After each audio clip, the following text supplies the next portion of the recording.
1절부터 11절 말씀입니다. 우리 한 절씩 같이 교독하도록 하겠습니다. 못 찾으신 분은 모니터를 보시면 되겠습니다.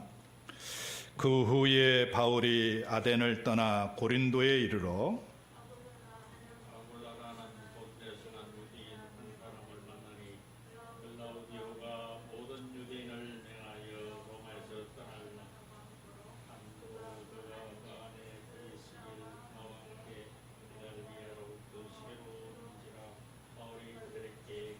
생업이 같음으로 함께 살며 일을 하니 그 생업은 천막을 만드는 것이라.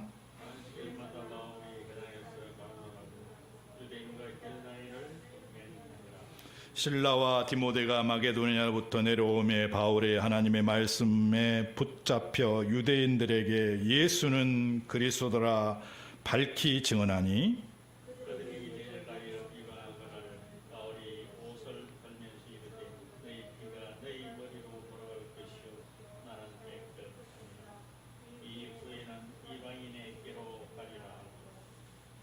거기서 옮겨 하나님을 경외하는 디도 유스도라 하는 사람의 집에 들어가니 그 집은 회당 옆이라.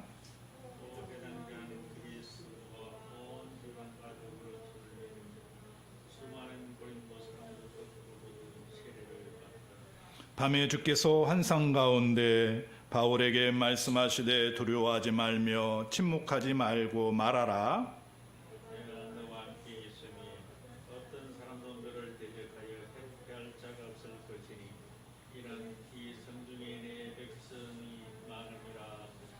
아멘. 오늘 주신 말씀을 가지고 함께하는 선교라는 제목으로 같이 은혜 받는 귀한 시간이 되었으면 합니다. 우리가 신앙생활을 하시는 분들을 이렇게 보면은 굉장히 이기적인 신앙생활을 하시는 분들이 좀 있습니다. 왜 이기적이냐 하면은요, 이런 생각의 원리를 가지고 신앙생활을 합니다. 나만 교회 잘 다니고 나만 열심히 교회 신앙생활 하면 됐지, 주위의 환경을 돌아보거나 터치받는 것을 싫어하는 사람이 많아졌어요. 그래서 내가 열심히 신앙생활하고 또 말씀 듣고 예배하고 또 헌금하고 또 그런 생활은 잘하는데 뭐 봉사하거나 또 옆에 있는 사람들, 어려고 힘든 사람들 도와주거나 이런 것은 좀 싫어하는 사람들이 있어요.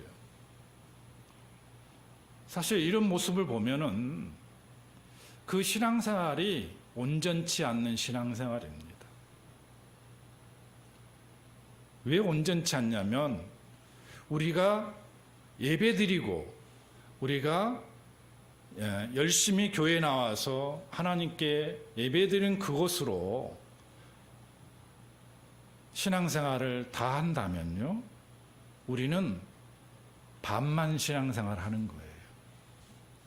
왜 그러냐면 하나님께서 우리를 이 땅에 보내주시는 것은 예배만 하면서 신앙생활을 하는 것이 아니라 그 예배 가운데 또 우리가 가장 하나님이 기뻐하시는 일들을 행하면서 신앙생활을 하기를 원하시는 거죠.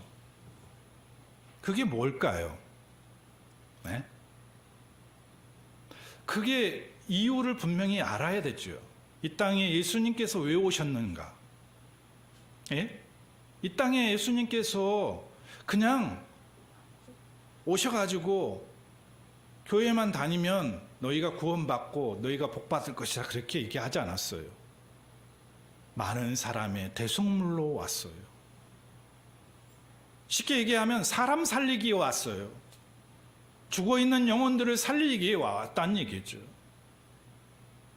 이 땅에 우리가 살아가는 사람들은 그냥 나 혼자 잘 먹고 나 혼자 복받고 나 혼자 은혜 받는 그런 기준으로 사는 것이 아니라 오늘 영의 눈이 뜨여 있다면 우리 주위를 둘러보면서 죽었고 병들어 있는 사람들을 일으켜 세우고 살리는 역할을 해야 하는 거죠. 그게 뭐죠? 영원구원입니다. 영원구원. 예배 가운데 내가 예배를 드려와서 하나님이 주시는 말씀에 은혜 받는 것도 중요하지만은 그 예배 가운데 진정한 예배의 잔칫거리가 돼야 되죠. 그게 뭐예요? 영혼을 데려오는 거예요. 사람 데려와서 같이 그 예배가 하나님이 받으실 만한 예배로 나가야 되는 거죠. 그래서 우리가 흔히들 생각하기를 민폐 끼치기 싫다. 나는 쑥스러워.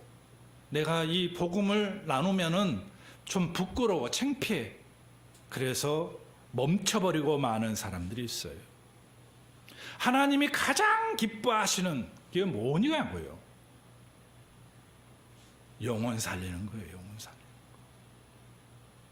거. 그 영혼을 주께로 인도해서 같이 은혜 나누고 같이 하나님의 복음을 나눌 때에 그 모습에 가장 하나님이 기뻐하시고 행복해 하신다는 사실을 우리는 잊지 말아야 됩니다. 근데 우리는 어떻게 합니까? 침묵해 버립니다. 내가 불편해지기 싫으니까.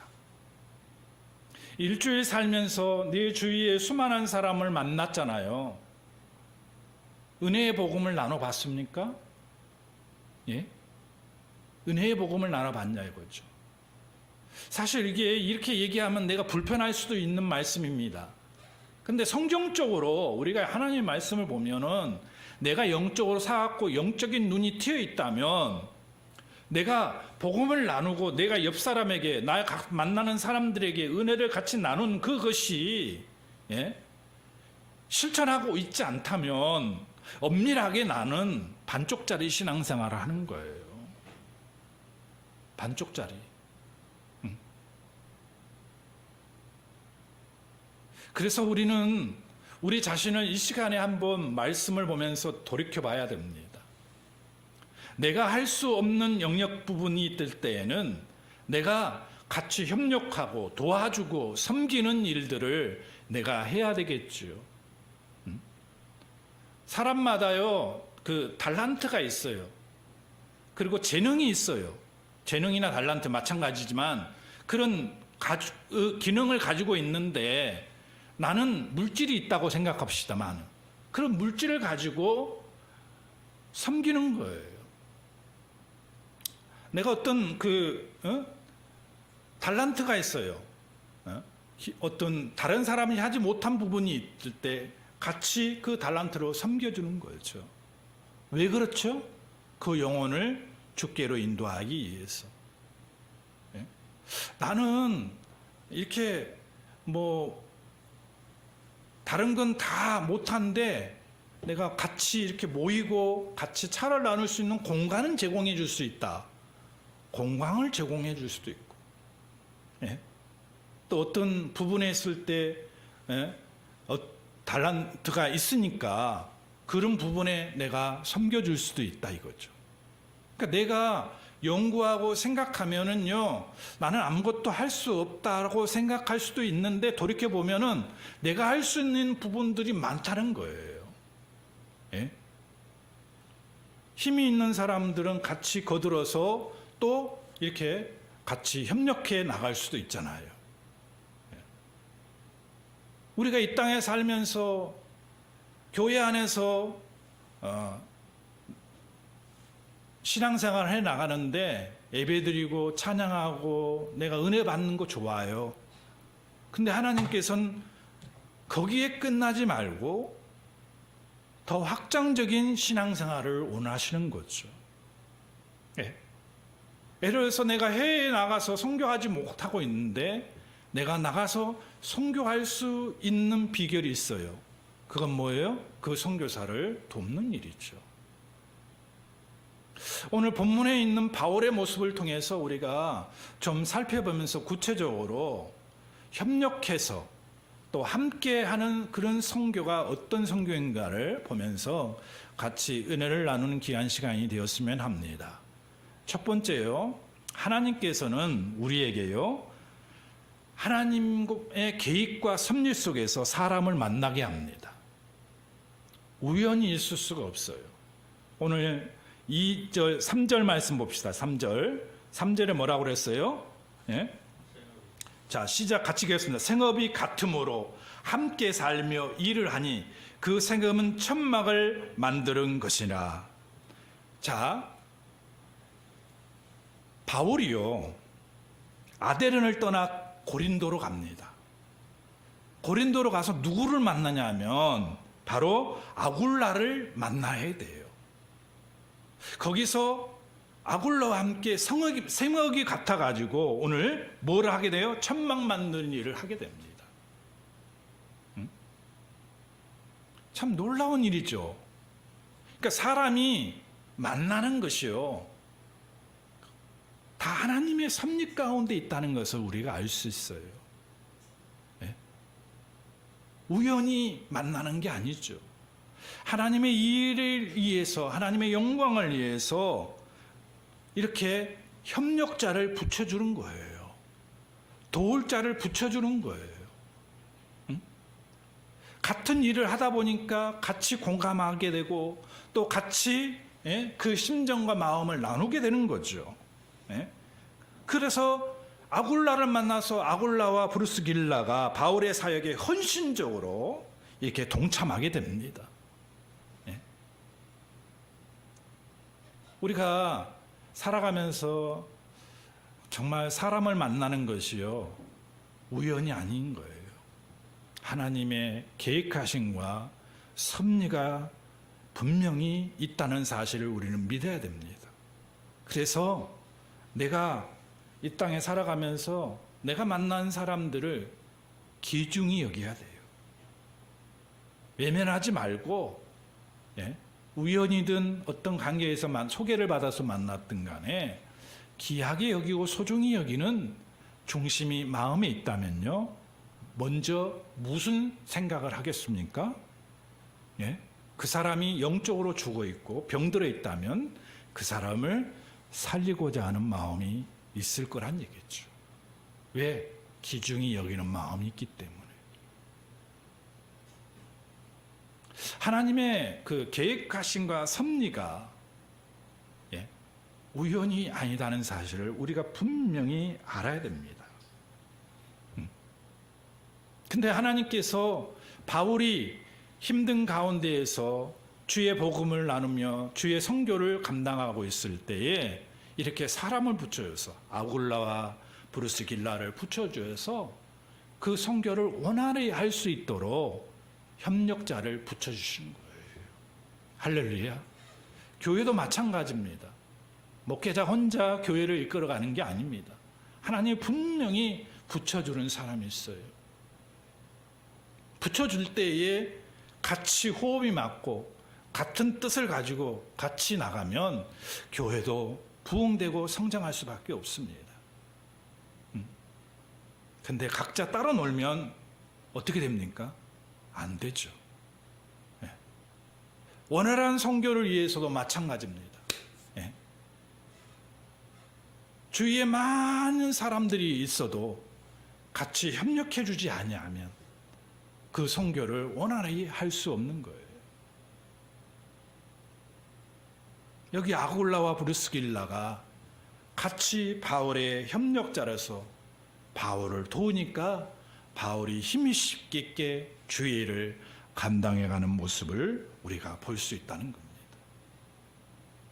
그래서 여러분, 예수 믿고 구원받은 하나님의 자녀들은 내가 아는 주위의 사람들을 귀중히 여겨야 됩니다. 사랑이 하는 마음을 가져야 돼요. 그래야지만이 첫 번째로 무슨 마음을 갖냐면 영혼 사랑하는 마음이 그 마음에 싹이 트게 됩니다. 아, 이 영혼을 하나님께서 그냥 내게 붙여준 것이 아니구나. 분명히 하나님의 뜻이 있을 것이야. 이 사람의 배경을 보면 다 보잘것없고 뭐 별로 도움이 안 되는 배경이지만은 내가 하나님께서 내게 부주셨다는 생각을 가질 때에 내가 섬기는 마음으로 바뀌는 거죠. 사람들은, 대부분의 많은 사람들은 어떤 조건을 봅니다.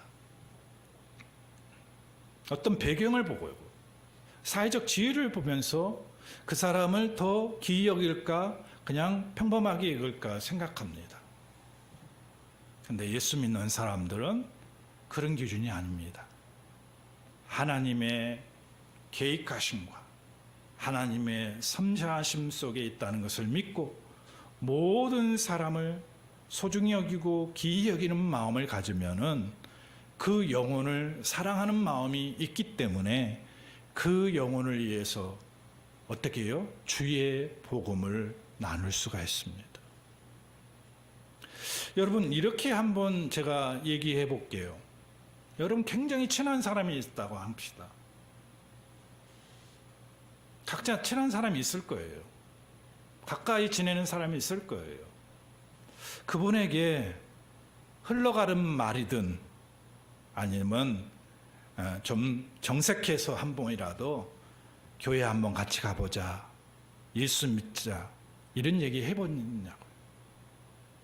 그런 얘기를 해보지 않은 사람은 회개해야 됩니다. 왜냐하면 자기가 그렇게 인간적으로 좋아하고 가깝게 하고 사랑했던 사람에게 내가 구원받아서 내가 하나님의 사람이 되어서 축복 속에 은혜 가운데 살고 있는데 그런 얘기를 안 했다는 것은 뭐예요? 내가 나쁜 사람이죠. 아니면 구원의 확신이 없던지, 아니면 그 얘기를 해서 상대의 반응에 내가 창피해서, 아니면 상대의 반응을 염두에 두고 내가 두려워서 못하고 있던가 아닌지.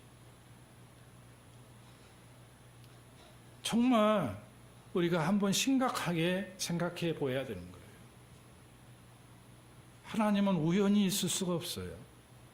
계획하심과 섭리 가운데 사람을 붙여주시고 환경을 붙여주시고 조건들을 허락하시는 거예요.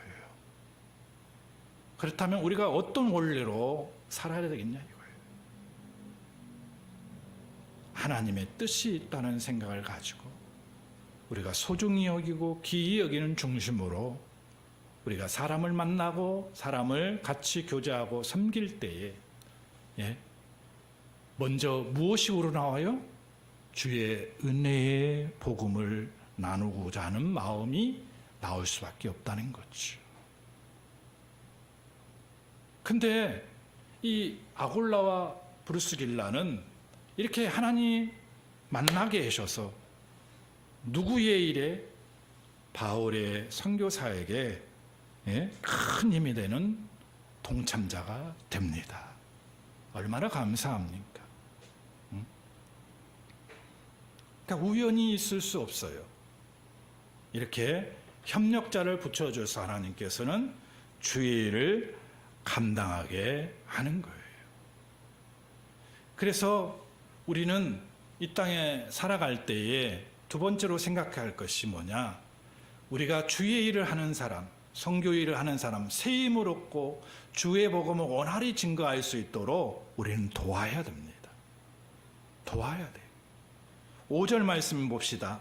5절, 실라와 디모데가 마게도냐로부터 내려오매 바울이 하나님의 말씀을 붙잡혀 유대인들에게 예수는 그리스도다 밝히 증언했다. 이렇게 얘기합니다. 자, 바울이 주의 복음을 증거하면서 굉장히 궁핍하고 환난 가운데 처해 있을 때에 누가 왔어요? 바로 실라와 디모데가 마게도냐부터 왔어요. 실라와 디모데가 마게도냐에서 와서 그냥 온 게 아니죠. 마게도냐부터 와서 바울의 선교사에게 힘을 보태주는 거예요. 무슨 힘을 보태줍니까? 데살로니가 교회가 주님의 은혜 가운데 잘 공고히 세워주고 있다는 얘기를 듣게 되는 거죠. 그리고 데살로니가 교회가 지금도 바울을 위해서 응원하고 있고 기도하고 있다는 얘기를 듣고 내가 궁핍한 가운데 환난 가운데 처해 있을 때에 힘과 용기를 얻게 되는 거예요. 이 본문에는 나와 있지 않지만은 데살로니가전서 3장 7절에서 10절에 기록이 되어 있잖아요. 예? 바울이 얼마나 궁핍하고 환난 가운데 있는데 데살로니가 교회의 너희의 믿음으로 내가 위로를 받고 더 굳세게 힘있게 주의 복음을 어떻게 해요? 나누는 사람으로 오늘 이 말씀에 기록되어 있습니다. 할렐루야. 그러니까 자기가 지금까지 과거에 걸어온 모습을 보니 지금 궁핍하고 환난 가운데 처해서 실망하고 낙심하고 있는 가운데 있는데 실라와 디모데가 오면서 그 소식들을 들려주고 그 소식을 든 이 바울이 내가 큰 일을 했구나, 보람된 일을 했구나 하는 그런 생각이 드는 거죠. 내가 궁핍하고 환난 가운데 있으면서 그 소식을 듣고 위로를 받는 거예요. 더 힘있게 주의 복음을 증거하고 주의 은혜를 나눠야 되겠다는 그런 마음이 생긴 거예요. 그래서 오늘 이 말씀에 5절의 말씀에 실라와 디모데가 마게로부터 내려오며 바울이 하나님의 말씀에 붙잡혀 유대인들에게 예수는 그리스도라고 힘있게 복음 증거를 한다는 얘기입니다. 할렐루야. 그리고 디모데로부터 어떻게 해요? 빌립보 교인들이 바울에게 헌금을 보내줍니다. 여기 본문에는 안 나왔지만 연관된 말씀인데 고린도후서 11장 9절과 빌립보서 4장 14절에서 15절에 기록이 되어 있습니다. 바울의 선교 활동에 빌립보 교회가 헌금을 보내줘요. 물질을. 다시 말하면 선교 헌금을 보내주는 거예요. 정말 선교 현장에 가서 하나님의 말씀을 증거하다 보면 시리와 낙심 가운데 빠질 경우가 있어요. 내가 왜 이것을 해야 되지? 예? 우리 쉽게 얘기하면 한국에 나와서 내 학벌과 내 실력으로 돈을 보고 살면 훨씬 나은데 내 처자식을 왜 이런 환경 가운데 내가 밀어넣어야 되지? 이런 인간적인 생각이 환난과 궁핍 가운데 처하게 되면 가지게 되는 거죠. 예? 그럴 때에 어때요? 데살로니가 교회처럼 빌립보 교회처럼 선교 현장에서 선교를 원활하게 하기 위해서 내 뒤에 든든한 후원자의 백들이 있다고 생각을 해보세요. 용기를 내는 거죠. 힘을 내는 거예요. 예? 빌립보 교회가 바울의 사역을 위해서 디모데 편에 헌금을 보내줍니다. 얼마나 용기가 나겠어요?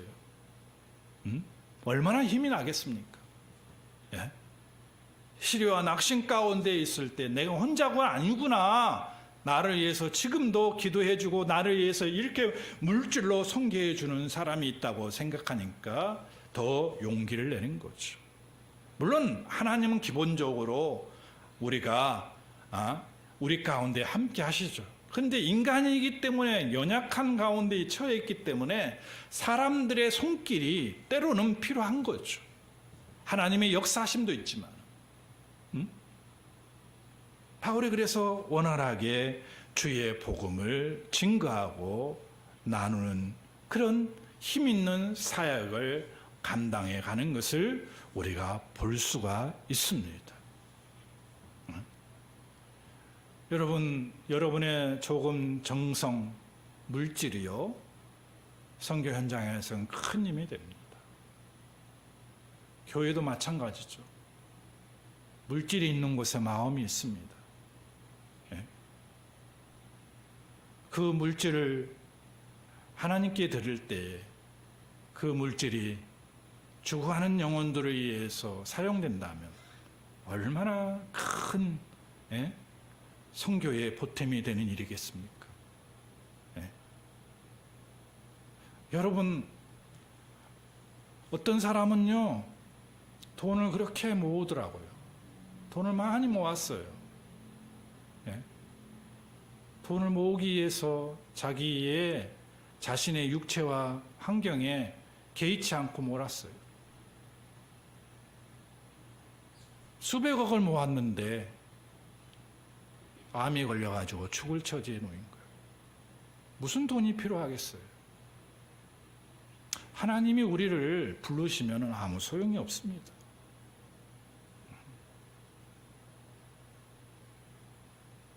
우리가 할 수 있는 범위 내에서, 또 물질도 감사하는 마음이 없이는 효력을 나타낼 수가 없어요. 내가 감사하는 마음 중심으로. 그렇게 우리가 섬기게 되면요, 내가 생각지도 않는 파급적 효과가 선교 현장에서 나타나고, 우리 교회 가운데서도 그 물질로 큰 힘을 얻어서 하나님의 교회를 세워가는데 일조할 수 있는 거예요. 많은 신앙인들을 이렇게 보면은, 제가 이렇게 교회 목사님들 얘기 들어보면은, 신앙생활 하는 사람 가운데 처음에는 교회 안에 들어와서 신앙생활하고 같이 교제 나누고 은혜 나눌 때는 괜찮대요. 근데 연수가 올라가잖아요. 연수가 올라가면 교회 안에 집사가 되고 교회 안에 권사가 되고 안수 집사가 되는데, 뭐에 걸려버리냐면요, 11조를 안 하면요 집사도 못해요. 권사도 못해요. 그러면 자기랑 같이 신앙생활 하면서 같이 누구누구 이렇게 했는데, 누구는 안수집사로 권사로 승승장구하는데 11조를 안 하는 사람들은 열애가 되니까 못 받는 거예요. 그리고 시험에 드는 거예요. 그 11조 때문에. 지금 안에서 당장은 문제가 없는데, 같이 신앙생활하는 사람이 한 10년 가까이 이렇게 신앙생활해서 갑자기 이렇게 큰 직분을 맡게 될 때 자기가 못 받으면 이유가 뭐냐? 그거예요. 그런 사람은 어떻게 안수 집사를 주고 집사를 주냐? 집사도 마찬가지. 집사도 11조 언제 못하면 지금은 개인에게 매년마다 서리 집사는 묻고 집사 직분을 줍니다. 다른 교회들 다. 그러니까 걸리는 거예요, 걸려. 이게 한 번 오는 것이 아니라 계속해서 자기에게 시험거리로 오는 거예요. 제가 무슨 말씀을 드리려고 하냐면, 물질에 대해서 하나님의 것에서 분명히 구분하고 어렸을 때부터 이게 지켜지지 않으면 평생 신앙생활을 해나가면서 시험거리가 될 수밖에 없다는 얘기예요.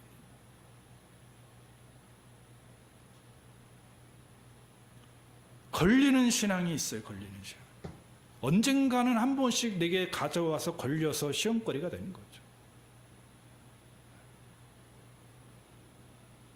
우리가 신앙생활하면서 정말 하나님 앞에 부끄러움이 없는 그런 모습으로 세워져야 될 줄로 믿습니다. 그런 물질이 잘못 쓰임을 받고 잘못 사용되는 게 문제지만은 선교 현장에 또 복음 사역에 쓰이고 있다면 얼마나 감사한 일입니까? 얼마나 감사한 일이에요. 네. 여러분들이 그런 중심으로 신앙생활 해나가서 하나님의 은혜 가운데 더 큰 은혜와 축복이 넘쳐나는 신앙적인 삶이 되기를 바랍니다. 세 번째로, 어려운 환경에서 선교하는 선교사를 도와야 됩니다. 6절 말씀 보겠습니다. 자, 6절에 그들이 대적하여 비방하거늘 바울이 옷을 떨면서 이르되 너희가 피가 너희 머리로 돌아갈 것이요 나는 깨끗하니라. 이 이후에는 이방인에게로 가리라 하고. 어떻게 해요? 대적하여 비방해요. 누구를요? 바울을요. 선교 현장에 선교하는 사람들이에요. 이렇게 어려운 환경에 처하게 됩니다. 어려운 환경에 처하게 돼요. 비방을 받고 대적을 받습니다. 예? 그럴 때 우리는 어떻게 해야 되겠습니까? 예? 현장에 내가 있지 않지 그 환경을 모르지만은 그 환경이 정말 힘들고 어렵고 환난 가운데 있고 또 궁핍 가운데 있다는 생각이 든다면 우리는 어떻게 도울 수 있어요? 지금 현장 가운데 있지 않지만 기도로 도울 수 있어요. 안 그렇습니까? 하나님이 일할 수 있도록 우리가 기도로 도와주는 거예요. 할렐루야. 기도로 도우는 거예요. 기도로 도와. 여기서 기도하지만은 마치 현장에서 내가 그 사람을 돕는 것처럼, 그 선교사를 돕는 것처럼 기도로 돕는 거예요. 왜? 하나님이 일하시니까. 그래서 끊임없이 하나님의 교회를 위해서, 선교사들을 위해서 기도할 때마다 빼놓지 않고 기도해야 되는 거예요. 그리고 끊임없이 물질로 섬겨야 됩니다. 여러분, 우리 그 선교사로 파송될 때 일반 우리 성도님들 잘 모를 거예요. 뭐 교단에서 파송하든 선교 단체에서든 선교사를 파송할 때에 선교사의 파송 조건이 있어요. 그 조건이 뭐냐면 그 기준과 실력도 그 학벌도 어느 정도 갖춰야 되겠지만은 가장 핵심적으로 보는 것이 선교 헌금입니다. 그러니까 한 달에 선교 헌금이 얼마가 후원이 책정이 돼 있느냐 따라서 이 사람이 선교 현장에 파송할 수 있느냐 파송할 수 없느냐를 결정하는 거예요. 왜냐하면 일단 생활하고 선교를 해야 되지 않겠습니까? 예? 그러니까 그 기준이 안 되는데 어떻게 선교 현장에 파송할 수 있겠어요? 예? 그러니까 우리나라대로 어렵게 사는 사람 한 200만 원 이상, 예? 그 이상의 선교 헌금이 커트라인이 갖춰지지 않냐면 아무리 능력 있고 실력이 있는 선교사가 갖췄다 하더라도 파송 조건에서 갖춰지지 않으면 파송을 못 합니다. 그런 얘기는 일반 우리 성도들은 모를 거예요. 근데 파송 조건에 그게 있어요. 그러니까 무슨 말이냐? 우리가 물질로 섬기고 도와야 된다는 얘기가 바로 여기 있는 거예요.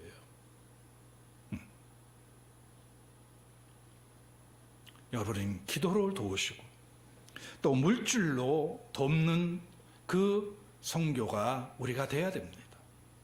그리고 한 가지 더 첨부하자면 막연히 우리가 선교한다고 했을 때 그분을 돕는다, 함께한다 했을 때 물론 사람이잖아요, 사람. 이렇게 그분을 위해 선교 갔으니까 기도하자, 기도할 수 있어요. 그리고 물질을 책정해서 매달마다 선교 헌금을 할 수 있어요. 근데 뭐예요? 더 뜨겁게, 더 열성적으로 선교를 하지 못합니다. 내가 체감을 느끼지 못하니까.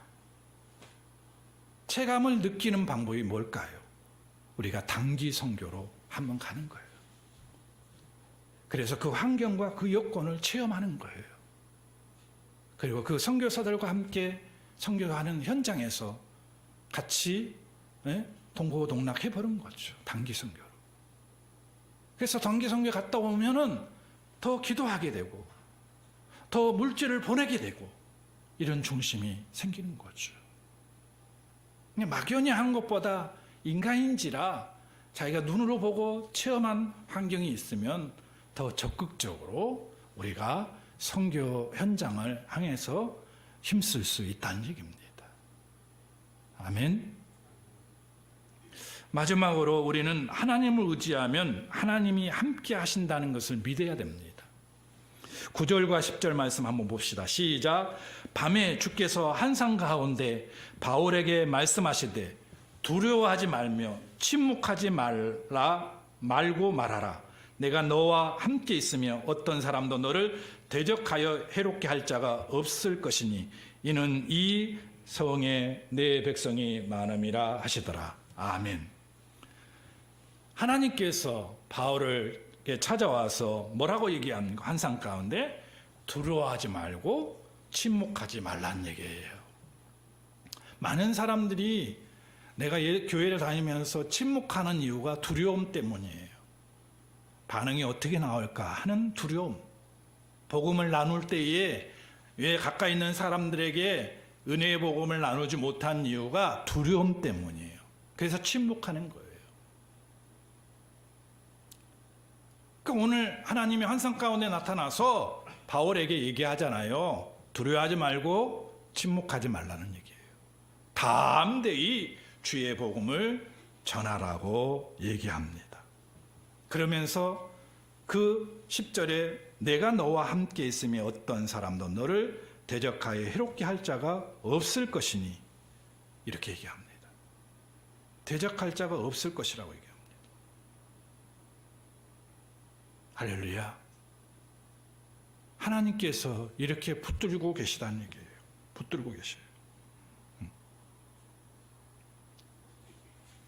우리가 주의 복음을 가지고 나갈 때에 하나님은 우리와 함께 하신다는 사실을 여러분 믿으시길 바랍니다. 그러니까 하나님을 의지해야 돼요. 의지하면 두려움 없이 주의 복음을 나누는 거예요. 선교 현장에도 마찬가지고 지금 우리가 사는 이 삶의 현장에도 마찬가지입니다. 한번 생각해 보란 얘기인 거예요. 내가 몇 년씩 이렇게 같이 교제하고 또 차도 마시고 친구처럼 지낸 사람에게 교회 가자, 예수 믿어보자 그런 얘기를 흘리는 말이나 정자세로 내가 말을 해보지 않았다면 이 사람은 한 번이라도 회개해야 돼요. 왜? 내가 하나님의 백성이고 하나님의 자녀다면. 그걸 놓치지 마시기 바랍니다. 왜? 내가 살았잖아요. 영의 눈으로 보니까 그 사람이 죽었는데 무슨 눈으로 그 사람과 같이 사랑 가운데 교제하고 내가 이 세상을 살아가고 있냐 이거죠. 오늘 이 본문의 말씀을 통해서 선교는 혼자 하는 게 아니라 함께 할 때에 시너지 효과가 나고 힘을 낼 수 있다는 말씀을 드리고 싶습니다. 우리가 그런 마음으로 선교한다면 또 우리가 주의 복음을 나눌 수 있다면 하나님께서는 분명히 우리 가운데 큰 은혜와 축복으로 함께 하실 줄 믿습니다. 기도하겠습니다.